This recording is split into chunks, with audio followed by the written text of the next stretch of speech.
Epístola do apóstolo Paulo aos Colossenses.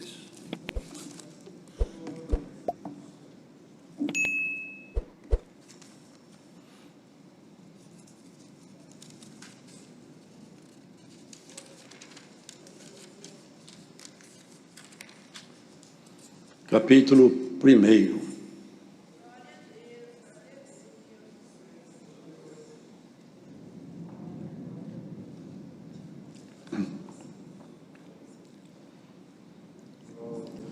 Paulo, apóstolo de Jesus Cristo, pela vontade de Deus, e o irmão Timóteo, aos santos e irmãos fiéis em Cristo que estão em Colossos, graças a vós e paz da parte de Deus, nosso Pai, e da do Senhor Jesus Cristo. Graças damos a Deus, Pai de nosso Senhor Jesus Cristo, orando sempre por vós, porquanto ouvimos da vossa fé em Cristo Jesus e da caridade que tendes para com todos os santos, por causa da esperança que vos está reservada nos céus, da qual já antes ouvistes pela palavra da verdade do Evangelho, que já chegou a vós, como também está em todo o mundo, e já vai frutificando, como também entre vós, desde o dia em que ouvistes e conhecestes a graça de Deus em verdade, como aprendestes de Epáfras, nosso amado conservo, que para vós é um fiel ministro de Cristo, o qual nos declarou também a vossa caridade no Espírito. Por essa razão, nós também, desde o dia em que ouvimos, não cessamos de orar por vós, e de pedir que sejais cheios do conhecimento da sua vontade, em toda a sabedoria e inteligência espiritual, para que possais andar dignamente diante do Senhor, agradando-lhe em tudo, frutificando em toda boa obra e crescendo no conhecimento de Deus, corroborados em toda fortaleza, segundo a força da sua glória, em toda paciência e longanimidade com gozo, dando graças ao Pai que nos fez idôneos para participar da herança dos santos na luz, o qual nos tirou da potestade das trevas e nos transportou para o reino do Filho do seu amor, em quem temos a redenção pelo seu sangue, a saber, a remissão dos pecados, o qual é a imagem do Deus invisível, o primogênito de toda a criação. Porque nele foram criadas todas as coisas que há nos céus e na terra, visíveis e invisíveis. Sejam tronos, sejam dominações, sejam principados, sejam potestades. Tudo foi criado por ele e para ele. E ele é antes de todas as coisas, e todas as coisas subsistem por ele. E ele é a cabeça do corpo da igreja, é o princípio e o primogênito dentre os mortos, para que em tudo tenha a preeminência, porque foi do agrado do Pai que toda a plenitude nele habitasse, e que, havendo por ele feito a paz, pelo sangue da sua cruz, por meio dele reconciliasse consigo mesmo todas as coisas, tanto as que estão na terra, como as que estão nos céus. A vós também, que no outro tempo erais estranhos e inimigos do entendimento pelas vossas obras más, agora, contudo, vos reconciliou no corpo da sua carne, pela morte, para perante ele vos apresentar santos, irrepreensíveis e inculpáveis, se na verdade permanecerdes fundados e firmes na fé, e não vos moverdes da esperança do evangelho que tendes ouvido, o qual foi pregado a toda criatura que há debaixo do céu, e do qual eu, Paulo, estou feito ministro. Regozijo-me agora no que padeço por vós, e na minha carne cumpro o resto das aflições de Cristo pelo seu corpo, que é a igreja, da qual eu estou feito ministro segundo a dispensação de Deus, que me foi concedida para convosco, para cumprir a palavra de Deus. O mistério que esteve oculto desde todos os séculos, e em todas as gerações, e que agora foi manifesto aos seus santos, aos quais Deus quis fazer conhecer quais são as riquezas da glória deste mistério entre os gentios, que é Cristo em vós, esperança da glória. A quem anunciamos, admoestando a todo homem e ensinando a todo homem toda a sabedoria, para que apresentemos todo homem perfeito em Jesus Cristo. E para isto também trabalho, combatendo segundo a sua eficácia, que obra em mim poderosamente. Amém.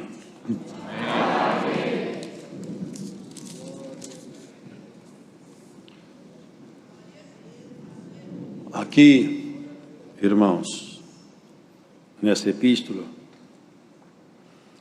percebemos a colocação bem assertiva, bem direcionada, clara de Paulo, o apóstolo, com relação àqueles irmãos de Colossos, os quais ele encontrava dentro das propostas apresentadas no Evangelho. E a esses tais, ele se dirigia chamando a eles de santos e fiéis, e não por acaso. Porque ser santo, irmãos, não é ser perfeito. E ser santo é proposta de Cristo na vida de todos aqueles que são seus. Nós precisamos de ser santos. E essa proposta era absolutamente impossível. Ninguém poderia de si mesmo fazer-se santo pelas suas obras. Ninguém poderia alcançar essa posição em Cristo se Cristo não tivesse outorgado a ele o perdão, para que a partir então de um perdão imerecido, o ser humano pudesse caminhar na direção de um aperfeiçoamento. Porque os irmãos veem com muita clareza que a humanidade caminha não é para um aperfeiçoamento, ainda que sob a visão científica e tecnológica, podemos compreender que sim, há um grande aperfeiçoamento do conhecimento, a multiplicação do conhecimento é evidente. Mas no tocante aos valores fundamentais da vida, a nossa caminhada não é de progresso enquanto humanidade. Enquanto humanidade, nós caminhamos, lamentavelmente, de treva em treva e de queda em queda. E essa realidade, irmãos, não será mudada. Essa realidade seguirá adiante, porque o homem natural, o homem desse mundo, ele vai amadurecendo em tudo quanto a inclinação da carne propõe. Mas aquele que é chamado para ser santo, ele vai se aperfeiçoando em Cristo. E de tal maneira que o Evangelho da Graça, que é uma riqueza, um poder maravilhoso, ele vai promover em nós uma transformação tão radical e tão profunda, e tem feito isso, que de homens simples e naturais, quando se fala homem, entende-se as irmãs, obviamente, nós passaremos a ser criaturas celestiais, pela nossa postura, pela nossa vocação, pelo exercício de nossa fé. Porque, irmãos, Paulo, ele dava graças a Deus, apresentava perante a essa irmandade o que ele via lá dentro, no corpo daquela igreja. A caridade, o amor, e que eles estavam caminhando, fazendo um progresso nessa caminhada espiritual. Porque desde que nós nascemos, nós estamos seguindo um curso, a marcha da vida. A marcha da vida é a nascimento, o crescimento, a maturidade, velhice e morte. E debaixo desse ciclo, nós vamos fazendo nossas escolhas, até que nosso tempo acabe. Até que o Senhor diga, cessou seu tempo. A partir desse momento que o tempo acaba, não há mais negociação. A morte também não aceita negociação. É só até o momento da morte é o tempo disponível para nós. Nós só temos essa vida. E é agora. A nossa escolha, ela é feita todo dia. E cada um de nós, individualmente, vai prestar conta perante Deus, nos tribunais eternos, de tudo quanto fez com esse corpo, por intermédio desse corpo. Ou bem, ou mal. Paulo sabia disso, compreendia isso. E ele persuadia seus irmãos a oração, a busca, e enaltecia neles as virtudes que ele achava. E olha o que ele pediu: não cessamos de orar por vós e de pedir que sejais cheios do conhecimento da sua vontade, em toda a sabedoria e inteligência espiritual. Ele pedia que a igreja ficasse cheia do conhecimento da vontade divina em si mesmo. Afinal, eu devo saber o que Deus quer de mim, o que Deus espera de mim, até onde Ele espera que eu vá, o que Ele espera que eu faça, quais são os limites que eu estou preso em mim mesmo, até onde eu poderia ir e não estou indo porque eu não pergunto, porque eu não tenho contato com Deus, porque eu não oro o suficiente, porque eu não santifico o suficiente, eu não sei até onde eu podia chegar. Oxalá que nós fôssemos cheios do conhecimento da vontade de Deus e também, irmãos, em toda a sabedoria e inteligência espiritual. A inteligência humana é muito boa, é utilíssima, mas só para essa vida. Terminou essa vida, a inteligência humana não tem nenhuma eficácia. A inteligência humana não tem nenhum operar no pós-morte. A inteligência humana só funciona debaixo do sol. A inteligência divina, o conhecimento divino, passa pela fronteira da morte. Quem está cheio da ciência de Deus, quando ele passa pela porta da morte, aquilo que é de Deus está com ele, passa com ele. Ele chega do outro lado, carregado daquilo que é santo, daquilo que é puro. O que mais o ser humano leva? O rei falou: eu esquadrinhei debaixo do sol, olhei tudo que o homem faz, pesquisei, procurei fazer tudo o que um homem pode fazer, todas as alegrias, diversões, todos os prazeres, todo o conhecimento, eu olhei tudo, e eu concluí uma coisa: tudo não passa de uma grande ilusão, é tudo vaidade. Só tem uma coisa, irmãos, que não é vaidade, é nos enchermos do conhecimento do eterno, nos enchermos daquilo que é santo e puro. Quanto mais você carregar de Deus em você, é a própria eternidade que mora em você mesma. O Senhor Jesus falava algumas coisas, irmãos, que aqueles homens não entendiam, mas nós entendemos hoje. Ele falava algumas coisas que eles ficavam perturbados, mas hoje nós não nos perturbamos mais. Eles se justificavam a si mesmos dizendo: nossos pais comeram do maná, do pão do céu. Jesus falou com eles: vossos pais não comeram do pão do céu, mas caiu o pão do céu.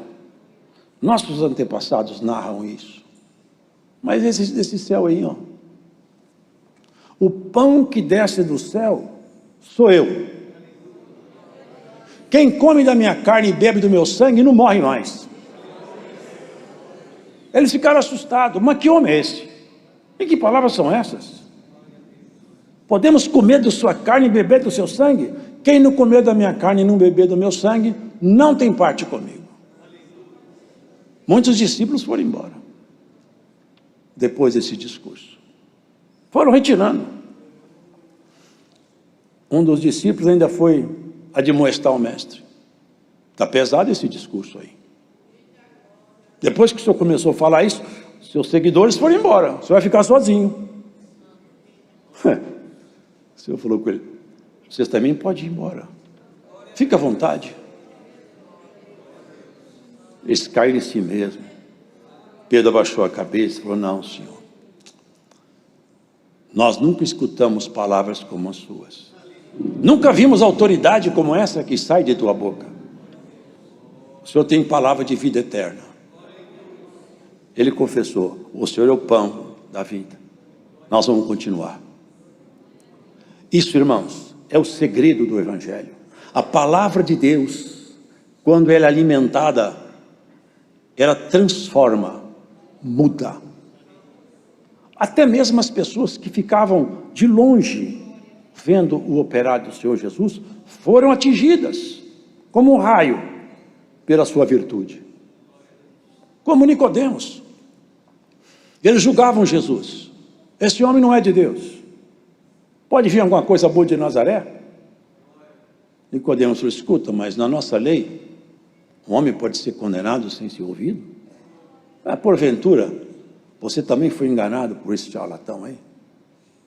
Irmãos, a palavra dele era essa daí: eu tenho comigo a vida eterna. Meu Pai tem a vida eterna, e eu também tenho. Eu e o Pai somos um só. É Deus humanizado em Jesus. Deus se fez homem em Jesus. Com isso ele se identificou conosco na plenitude da identidade. Em tudo, ele foi um homem perfeito. Sentiu dores, cansaço, tristeza, angústia. Tudo ele sentiu. Ele pode nos representar. Legitimamente, ele é homem. Legitimamente, ele é Deus. Sem nenhum pecado. Porque não teve nenhum homem debaixo do sol sem um pecado sequer. Nenhum. Exceto Jesus. Nenhuma marca dele foi achada. Nenhum sinal. Nenhuma assinatura da treva. Irrepreensível. Por isso, ele dizia: vocês se alimentem de mim. Eu trago comigo o segredo da vida. Porque o primeiro Adão trouxe consigo o segredo da morte.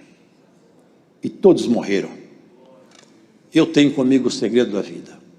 Quem ouve as minhas palavras, crendo nelas, olha o que ele disse: vocês que estão com sede, vem aqui, eu vou matar a sede de vocês. E tem mais: se vocês crerem em mim, dizia ele, ao escutar minhas palavras, vai se formar em você um rio de água viva, que vai saltar com vocês dessa vida para a vida eterna. Eu sou o pão da vida. Compreende isso, irmãos? Alimentar de Jesus é alimentar da palavra dele. É beber dessa água. E essa água não é só a palavra, ela é muito mais profunda. Porque ele falou: se eu não for ao Pai, eu não vou enviar meu Espírito. Mas chegando lá, eu quito a conta de vocês, quando eu morrer na cruz, e vou enviar o Espírito Santo Consolador.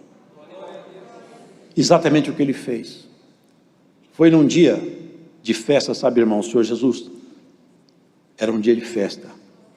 E ele fez essa pregação porque estavam apertando ele muito. Com que autoridade você faz tudo isso que está fazendo? Quem te outorgou a autoridade? Não frequentou sinagoga, não tem família importante, não tem estudo. Quem é que te dá autoridade para fazer essas coisas? E a autoridade era tamanha que ninguém podia negar, porque até o morto saía da sepultura. Os demônios gritavam: nós te conhecemos. Não tinha como negar a autoridade absoluta. Glórias ao Senhor. Falava para a morte: cala-te, a morte calava e ia embora, e ficava a vida, voltava a vida daquele morto. Não tinha como negar. Que autoridade é essa? Perguntaram para João também: quem você é? Você é o Cristo? Eu falei: não, sou Cristo. Você é Elias? Também não. Você é profeta? Eu falei: não sou nada. Quem que você é? Eu sou uma voz que clama pelo deserto. A Jesus eles fizeram pergunta e perguntou: eu também quero perguntar para vocês uma coisa. O batismo de João Batista era do céu ou da terra? Porque se eles falassem, era do céu, ele perguntaria, por que vocês não creram então? Se eles falassem, era da terra, aquele povo apedrejava eles. Eles como uma raposa, nós não sabemos. Eu também não vou falar para vocês com que autoridade eu faço essas coisas. Mas nós sabemos com que autoridade ele faz tudo. Vocês viram aqui? Nele foram criadas todas as coisas que há nos céus e na terra, nele. Visíveis e invisíveis, sejam tronos, isso aqui são hierarquias celestiais, viu? Tronos, dominações, principados, sejam potestades, tudo foi criado por ele e para ele. Vocês percebem a autoridade do seu mestre? Percebem o poder do nosso Senhor? Ele que criou tudo, e tudo está sustentado pela força do poder dele. E não por acaso, ele quando fazia esse discurso, era uma época de festa chamada tabernáculo, porque em Israel comemorava-se 3 festas principais. A festa de Páscoa, da Páscoa, que era a libertação do povo do pecado, da mão de Faraó, lá no Egito. 7 semanas depois, tinha a festa de Pentecostes, chamada Festa da Semana.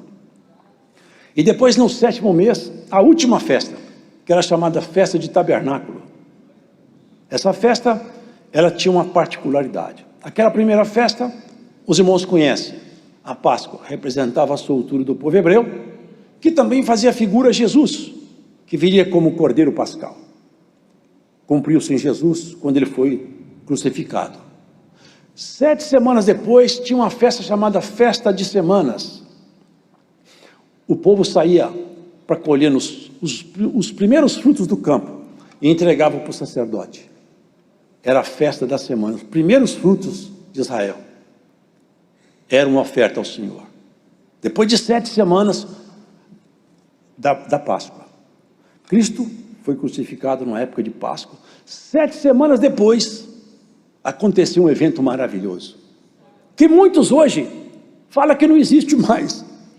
Lamentavelmente, tem muitos cristãos que não acreditam mais nisso. A dispensação do Espírito Santo, o derramamento do Espírito que Joel profetizou: vou derramar meu Espírito sobre a carne. Glória ao Senhor. 7 semanas depois, o Espírito de Deus desceu ali com grande autoridade sobre aqueles homens. E eles começaram a glorificar a Deus, não para pegar trigo, centeio nem cevada, mas para buscar as grandezas de Deus e entregar para os seus companheiros numa língua que eles não sabiam falar, um idioma que eles não dominavam, mas pelo Espírito Santo eles falavam. E Cristo fez essa pregação numa festa chamada Tabernáculo. É a última festa do ano. Depois daquele momento ali, já os campos de Jerusalém não produzem mais nada, só no ano seguinte. O Senhor estava dizendo, agora é o derramamento das últimas dispensações. Desde que Cristo foi crucificado até ele voltar, nós estamos vivenciando uma dispensação dos tabernáculos. Sabe como é que eles faziam? Eles saíam de casa, ficavam em cabanas, dormiam fora de casa, e de noite eles ficavam fora das suas casas, e eles lembravam, nós já fomos nômades, já andamos pelo deserto, e olhava as estrelas, e eu sempre penso isso, quando o Senhor me traz essa parte adiante, é que vendo as estrelas lá em cima, eles deviam perguntar para si mesmo, onde será que Deus fez a morada dele? Lá naquele alto tão excelente, e nós morando aqui em cabana, foi lá naqueles lugares mais magníficos, mais altos, foi lá que ele colocou o seu nome como cidadã e cidadão daquela cidade. Nós somos chamados para isso, para essa grande mudança de comportamento. Enquanto a humanidade toda caminha em passos largos para os abismos, cantando como um novilho que vai ao matadouro, sem saber o que espera, nós vamos sacrificando nossos desejos, mortificando a nossa carne, falando não muitas vezes para a nossa natureza, seguimos adiante. Ainda que muitas vezes sofrendo, cansado, provado, tentado, machucado, desempregado, doente, seguimos adiante. E quantas vezes for necessária, nós confessaremos que Jesus é o nosso bastante fiel e suficiente Salvador e amigo. Nele nós podemos todas as coisas. Tudo você pode naquele que te fortalece. Tudo você pode naquele que morreu na cruz por sua causa, que demonstrou um amor tão profundo que nem o inferno acreditava que ele fosse tão longe nesse amor tão profundo. Levantou-se de entre os mortos. E Paulo, na ciência eterna, dizia: ó profundidade das riquezas, ó profundidade, onde está a morte, a tua vitória? Ó inferno, cadê seu aguilhão? Tragada foi a morte na vitória. Jesus se levantou e vai levantar cada um de nós também. Você lamenta por aquele que foi embora que você amava? Não lamente mais. Daqui a um tempo nós encontraremos todos juntos na nossa cidade. Aquele que tombou fiel não morreu. O Senhor falou: aqueles que estão em mim não morrem, mas passam dessa vida para outra vida. Glórias ao Senhor. Não desanime na sua jornada. Não olhe para trás.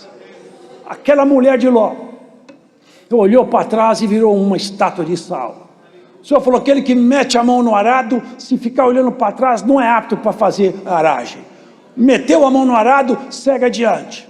Vai chorando, vai caminhando. Vai plantando no choro, que já já você vai colher no júbilo e na alegria. Tem tempo de chorar, mas tem tempo de rir. Tem tempo de você apanhar, mas tem tempo que você vai bater também. Glória. E não é bofete, não é murro. Não. É bater na proposta do Senhor, na santidade, no desejo, na integridade da fé. É não se afastar dos propósitos divinos. Aonde Deus te pôs, fica lá, não corre da guerra, não larga teu posto, não abandone o seu lugar. Aonde o Senhor te colocou, seja onde for, cumpre o seu papel. Faz aquilo que fez aquele homem, Gideão, malhando um trigo, cansado, provado, sozinho, tentando fugir da mão dos inimigos. Apresentou-se ele um varão, falou assim: varão valoroso, vai nessa pouca força. Valoroso, logo eu estou arrebentado, eu estou sozinho, todo dia vem os inimigos, toma tudo, eu estou tentando livrar a casa de meu pai. O Senhor vai fazer um livramento pela sua mão, mas eu não posso, eu sou o menor da minha casa. Você é o menor da casa sua, mas o maior de todos chegou aqui para te representar hoje perante esse tribo. Irmão, não tem ninguém que possa se fazer pequeno quando Cristo se torna seu aliado. Não tem ninguém derrotado quando Cristo é seu ajudador. Não tem ninguém perdido quando o Senhor é sua luz. Não tem ninguém amaldiçoado quando Cristo te abençoou. E você está com medo da maldição? Receba a bênção da palavra em nome do Senhor Jesus Cristo. Você está com medo do futuro? Jesus Cristo é o futuro seu. Não tenha medo do amanhã. Quem não tem Deus tem que ter medo de qualquer coisa. Até de um gato ele tem que correr. Quem tem Deus não tem que ter medo de nada, porque sabe, eu estou na mão do Senhor. Tudo Ele pode fazer por mim. Quantas vezes tentaram matar esse homem? Cercaram, armaram ciladas, juraram de morte. 40 homens, salvo o melhor juízo, falaram assim: nós não comemos, não bebemos enquanto nós não matar Paulo. Esse homem tem que morrer. O Senhor falou: ninguém mata Paulo. Enquanto ele não fizer tudo que eu mandei, não morre Paulo. Morre todo mundo, mas Paulo fica vivo. Glória ao Senhor. Morre muitos, mas você fica vivo. Alguém falou que você vai morrer, o Senhor te fala: você vai viver, e vai viver para servir ao teu Deus. Glórias ao Senhor. A palavra de Deus, irmão. Sede santo, sede puro, seja limpo, é fiel, honesto. Acumula as boas obras, porque quando você dobrar seu joelho, Cristo está comprometido com sua oração. Paulo falou: eu cumpro o resto das aflições. Não que Cristo deixou conta para pagar, não que Paulo cumpriu um saldo que Cristo deixou devedor, nunca. A obra de Cristo é suficiente, total e absoluta. O que Paulo dizia é o seguinte: eu agora aprendi a sofrer pela igreja. Aprendi a gostar desse povo, aprendi a amar essa gente, e quando esse povo está apertado, eu sinto aperto, eu sinto tremor por fora e temor por dentro. Quando alguém fica fraco, eu perco o sono à noite. Quando alguém enfraquece, eu perco a minha alegria de comer. Agora eu vivo para proteger esse povo. Glórias ao Senhor. Viva para proteger essa gente, que Cristo vai proteger até a tua casa. Protege o povo de Deus, que Deus te protege. Defende a verdade, e a verdade se levanta no tribunal e te defende no último dia. Glórias ao Senhor. A palavra do Senhor é essa: faça o bem, e o bem vai trabalhar a teu respeito. E não temo o que possa te fazer o homem, porque fiel é aquele que te chamou. Fiel ao teu ajudador, o poderoso de Israel, que não fez essas estrelas michuruca não, nem essas galáxias não. Ele fez com as potestades do céu, as hierarquias mais altas, os querubins, aqueles anjos que quando chega na terra, a terra inteira fica iluminada quando eles passam por aqui. Ilumina até esse universo. São anjos que nós nunca vimos. Eles foram, todos eles, feituras do Senhor. Ele que pode sustentar a sua caminhada, os seus passos. Na mão dele você está seguro, e ninguém te tirará da mão dele.